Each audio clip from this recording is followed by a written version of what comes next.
Hello my friends, it's Danny, and today I'm showing you how to make healthy, grain-free, gluten-free pancakes two different ways. The first recipe I'll be using almond flour, and in the second recipe I'll be using coconut flour. And while these recipes are very similar, you'll get a good sense of how you need to adjust the recipe depending on the flour that you choose. Now, before we get started, I'd just like to take a moment to thank Bob's Red Mill for partnering with me in this video. I am a huge fan of Bob's and have been using their products for many years. They have a huge variety of quality whole grains, so whether you are vegan, paleo, grain-free, gluten-free, etc., they are sure to have what you need. And I also love that they're an employee-owned company that really care about the quality of their ingredients.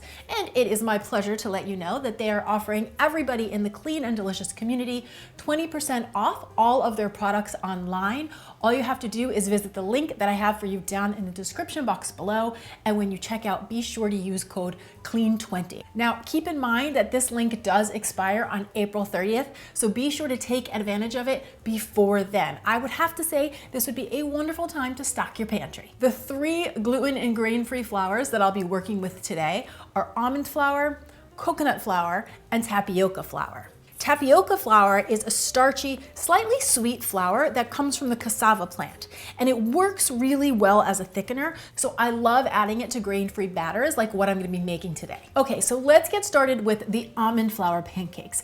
If you're not familiar with it, all almond flour are blanched almonds that have been ground up into a nice fine meal. It's a naturally gluten-free, low-carb flour, which is why we often see it used in paleo recipes or grain-free baking. It has a light sweet flavor and it's super nutritious. It's rich in protein, fiber, and fat, and I find whenever I use almond flour as the base as my pancakes, the pancakes keep me satiated for a very long time. They're really hearty and satisfying. Do note though that different types of almond flour will yield different results, so I really recommend using Bob's super fine almond flour for these pancakes. So starting with my wet ingredients, I've got a spouted cup here for easy pouring. I'm going to combine a half a cup of unsweetened vanilla almond milk, or any type of milk you prefer, with 1 egg, a tablespoon of maple syrup, and a teaspoon of vanilla extract. Gently whisk that together, and then I'll set that aside and combine my dry ingredients. So into a nice large bowl, I'm starting with 1 cup of super fine almond flour, 2 tablespoons of tapioca flour, which is sometimes called tapioca starch, 1 teaspoon of aluminum-free baking powder, and a pinch of kosher salt. Gently toss that all together, and then I'm just gonna add my wet ingredients into the dry ingredients and stir everything together until I have a batter that looks just like this. Now, I like to let my batter rest for just a couple minutes. It gives the baking powder time to activate, but this is naturally gonna happen while I preheat my pan, so you really don't need to think too much about it. Here on my stove, I've got a large nonstick skillet that's heating up over a medium heat. The key with your pan and your pancakes is you want your pan to be heated all the way through, but you don't want it to be scorching hot, because what we want to happen is for the outside of the pancakes to be able to brown slowly while the inside of the pancakes cook all the way through. Once my pan is hot, I'm just gonna melt a little bit of butter onto the bottom of the pan. You could also use a coconut oil here. What you don't wanna use are the aerosol cooking sprays, because they will ruin your nonstick pans very quickly. Then, using a 1/4 cup, I'm just gonna scoop some of the batter into the pan to form a pancake. Now, the one thing you're gonna notice when you're making a grain-free, gluten-free pancake is that the pancakes can be a little more delicate than a traditional pancake. So I like to keep them on the smaller side. It just makes them a lot easier to work with and much easier to flip. After a couple minutes, you're gonna notice that the side of the pancake starts to firm up a bit. It rounds a little bit over the top, and underneath it should be a nice golden brown. So you're gonna get underneath there and give it a flip. That looks beautiful. Give it another couple minutes to cook through on the other side, and these pancakes will be ready to go.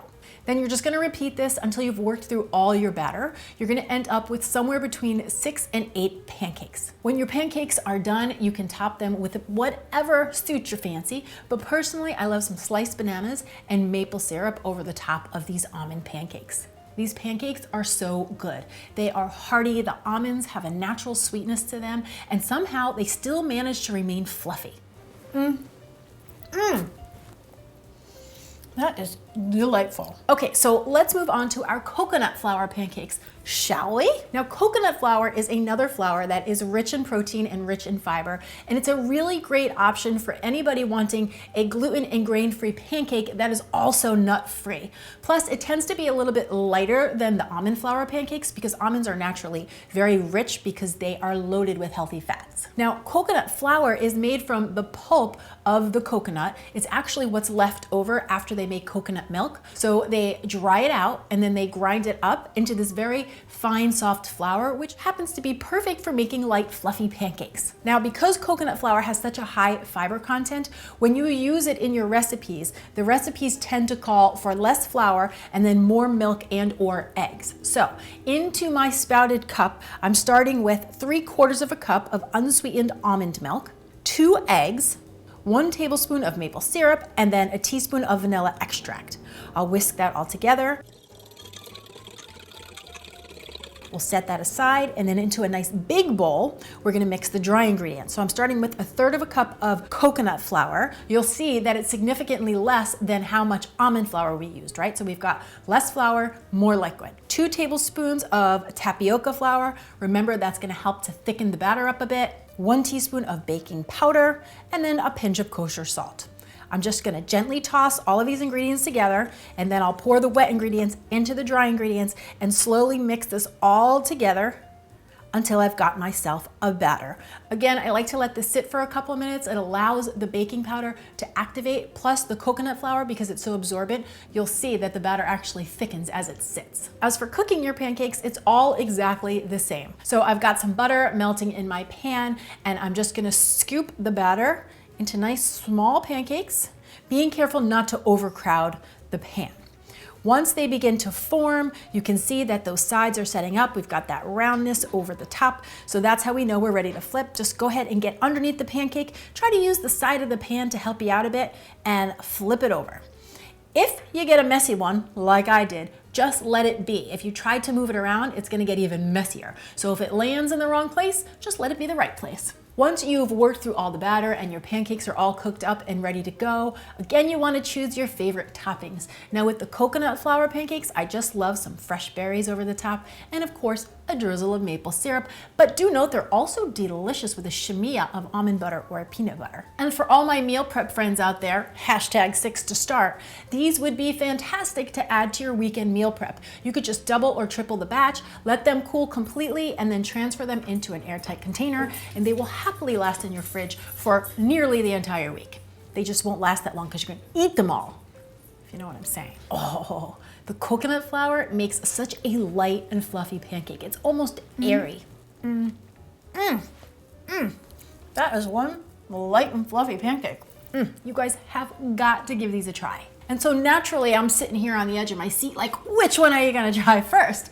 So please do me a favor, come on down to the comments below and let me know which pancake you'll think you'll try first and what your favorite pancake toppings are. And when you make these pancakes, don't forget to snap a picture and tag me on Instagram and on Facebook so I can see all the clean and deliciousness you're whipping up in your very own kitchens. And don't forget to do yourself a favor and take this opportunity to stock your pantry, because Bob's Red Mill is offering everybody in the C&D fam 20% off all of their online products. So all you need to do is visit the link that I have down in the description box below and enter code CLEAN20 when you check out.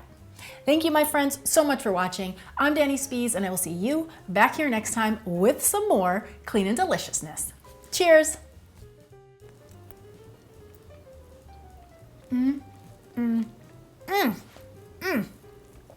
That is one light and fluffy pancake.